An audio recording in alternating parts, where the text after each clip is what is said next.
일본 미타카시. 일본 도쿄도 서쪽에 위치한 미타카시는 2021년 기준 인구 약 19만 명이 살고 있습니다.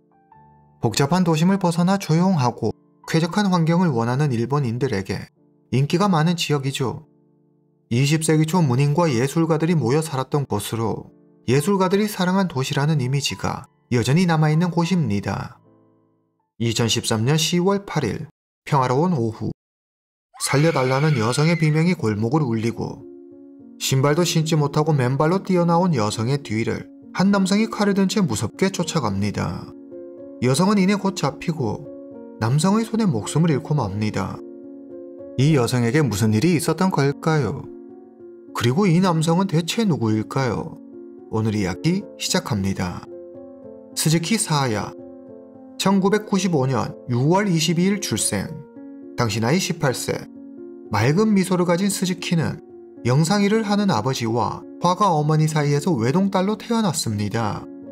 스즈키의 할머니, 할아버지, 이모, 삼촌까지 가족이 모두 예술 분야에서 일하고 있죠. 집안 대대로 부유하고 명성 있는 예술가 집안이었습니다. 스즈키는 어려서부터 가족의 사랑을 듬뿍 받으며 자랐습니다. 예쁜 외모와 좋은 배경을 가진 덕에 스즈키는 초등학교 5학년 때 연예기획사에 들어갈 수 있었습니다. 이후 영화와 드라마에서 아역배우로 활동하게 되죠. 그녀는 사랑스럽다는 말이 절로 나오는 귀여운 외모와 타고난 연기력으로 대중들의 눈길을 끌었습니다. 시간이 흘러 어느새 고등학생이 된 스즈키는 대형 기획사로 소속을 옮기고 본격적으로 배우의 길을 걷습니다. 체계적으로 연기 수업을 받고 오디션에 참가하는 등 꿈을 향해 한 걸음씩 나아가죠. 그러나 한순간 잘못된 선택과 만남으로 그녀의 인생은 완전히 무너져버리고 맙니다. 2013년 10월 4일 금요일. 곧 신나는 주말이지만 18살의 스즈키는 전혀 즐겁지 않았습니다. 방금 받은 문자 때문에 머리가 지끈거렸죠. 마지막으로 한 번만 만나달라며 그녀의 전 남자친구 이케나가가 문자를 보냈습니다. 이케나가는 스즈키보다 3살이 더 많습니다. 두 사람은 2년 전 페이스북으로 서로를 알게 됐고 곧 연인이 되었죠. 하지만 1년 후 스즈키가 이별을 통보하자 이케나가는 관계가 끝났다는 걸 받아들이지 못했고 계속 만나달라며 집요하게 매달립니다. 시간이 갈수록 그 정도가 심해지더니 이제는 광적으로 스즈키에게 집착하기 시작했죠. 그는 끈질기게 문자를 보내고 전화해 스즈키를 괴롭힙니다. 오늘도 아침부터 한 번만 만나달라며 문자 폭탄을 보내고 있죠. 스즈키는 이케나가의 광적인 집착과 매달림에 완전히 질려버렸습니다. 그는 마지막으로 한 번만 더 만나달라는 그의 요구를 묵살하고 모든 문자와 전화를 차단해버립니다. 그럼에도 이케나가는 포기하기는커녕 죽여버리겠다, 만나주지 않으면 죽어버리겠다는 등 입에 담기도 무서운 말들을 이메일로 보내죠. 학교 수업이 끝나고 집에 가려고 교문을 나서는 순간 스즈키는 교문 앞에 서 있는 이케나가를 발견합니다. 기급한 스즈키는 선생님을 찾아가 도움을 요청했고 곧장 경찰에 신고합니다. 4일 후 10월 8일 오전 스즈키는 부모님과 함께 미타카시 경찰서를 찾아갑니다. 스즈키는 전 남자친구가 계속 자기를 쫓아다니면서 싫다는데도 연락하고 접근하려 한다며 그동안 겪었던 고통에 대해 호소하죠. 경찰은 관련 법에 따라 이케나가에게 경고하기 위해 3차례 그에게 연락을 시도하지만 이케나가는 전화를 받지 않습니다.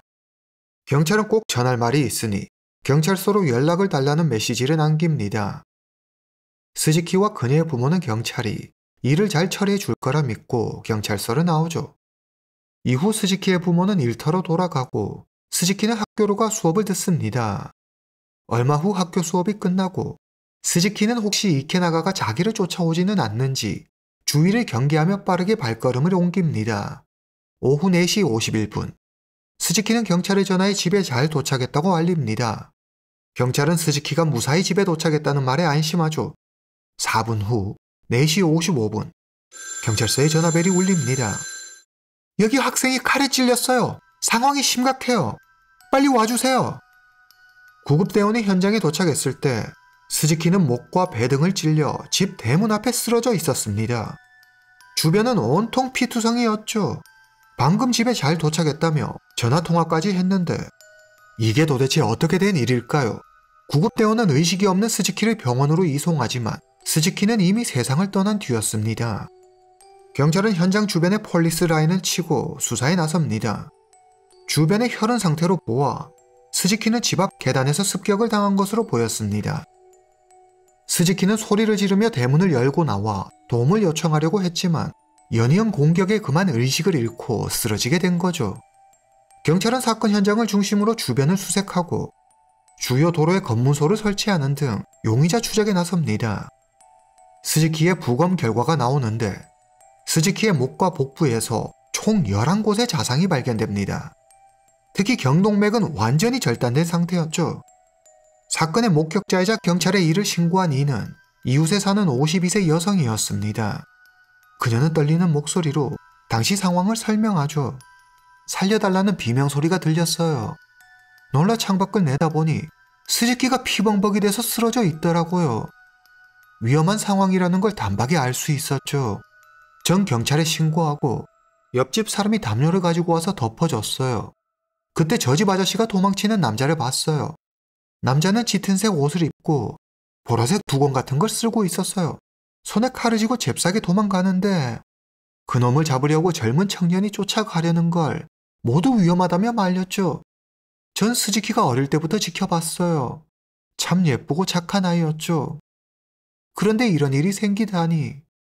말을 마친 이웃집 여성은 안타까움에 눈물을 흘립니다. 이전에 범인을 본 적 있냐는 경찰의 질문에 여성은 처음 보는 사람이라고 답하죠. 경찰은 먼저 용의자 신원 파악에 주력합니다. 일본 언론은 도쿄 미타카시 여고생 피습 사건이란 제목으로 속보를 전하고 얼마 지나지 않아 일본 최대 익명 커뮤니티 이 채널에 해당 사건에 관한 글들이 올라오기 시작합니다. 스즈키의 전 남자친구가 사건이 일어나기 전 복수를 암시하는 듯한 글을 자신의 SNS 계정에 올렸다며 남성의 이름과 페이스북 계정이 순식간에 퍼집니다. 1시간 30분 후 저녁 6시 30분 경찰은 스즈키의 집에서 서쪽으로 약 600m 떨어진 곳에서 수상한 남성을 발견합니다.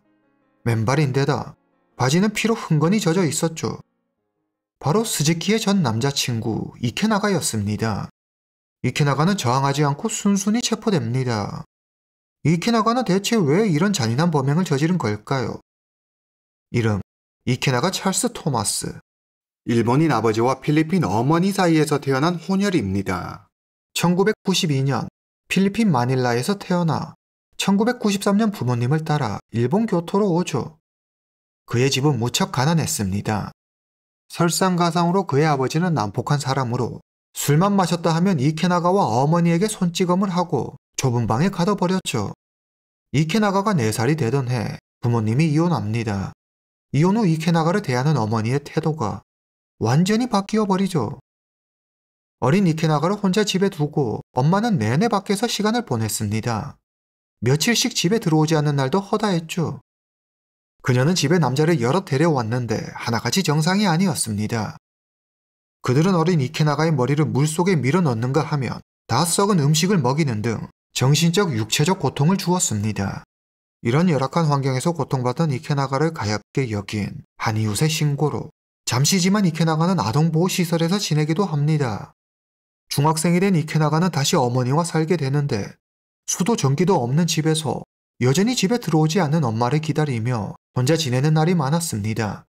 배고픔에 지치면 근처 편의점에서 유통기한이 지나 버리는 도시락을 얻어먹으며 거기를 달랬죠.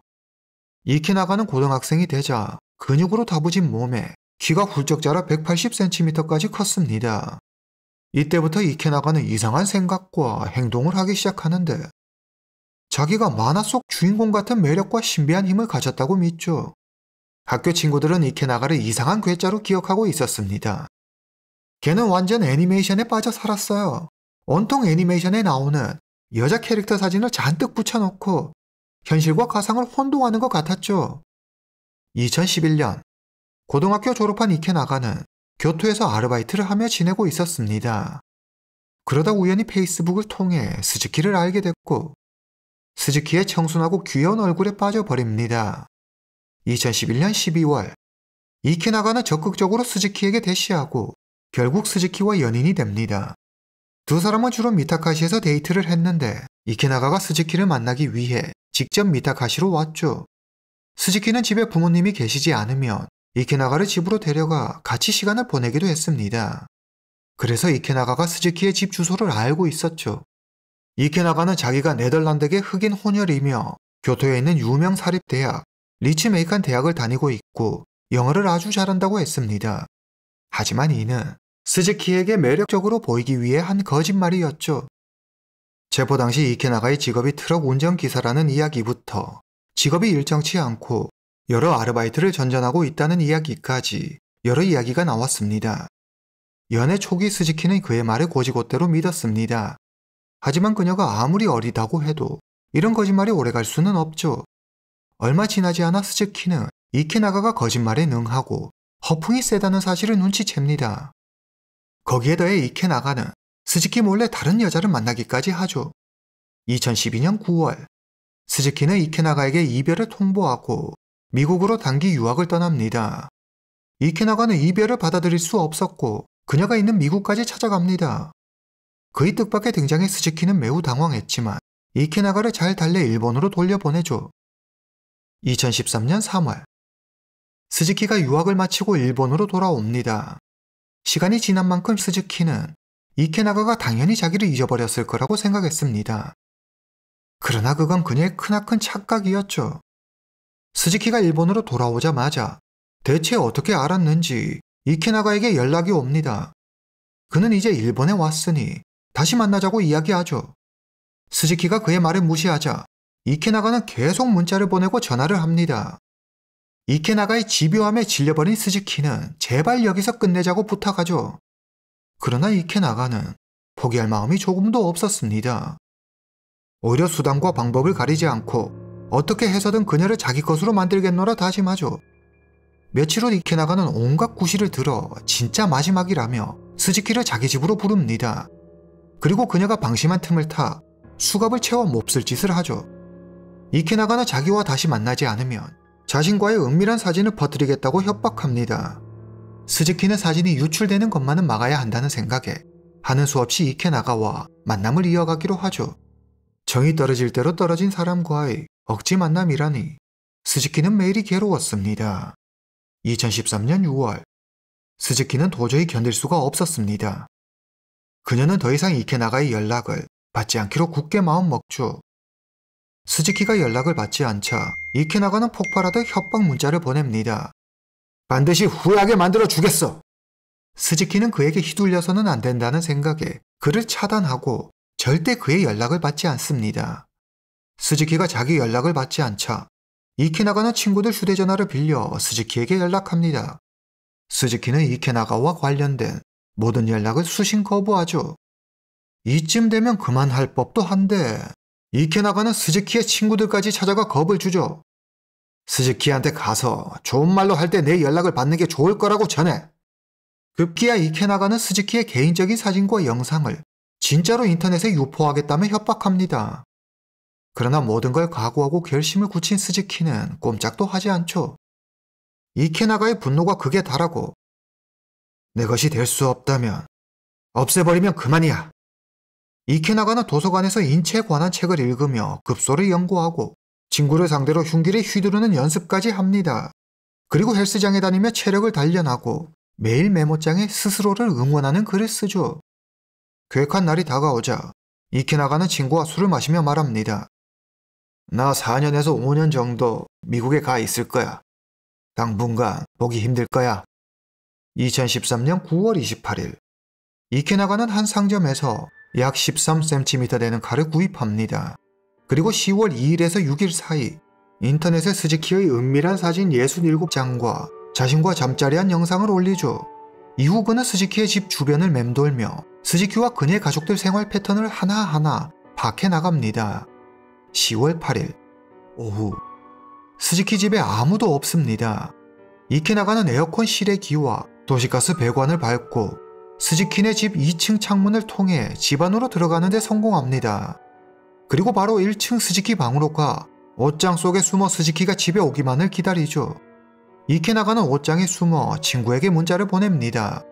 약 1시간 동안 총 57개의 문자를 보냈는데 문자에서 당시 혼란스러웠던 그의 정신 상태를 엿볼 수 있었습니다.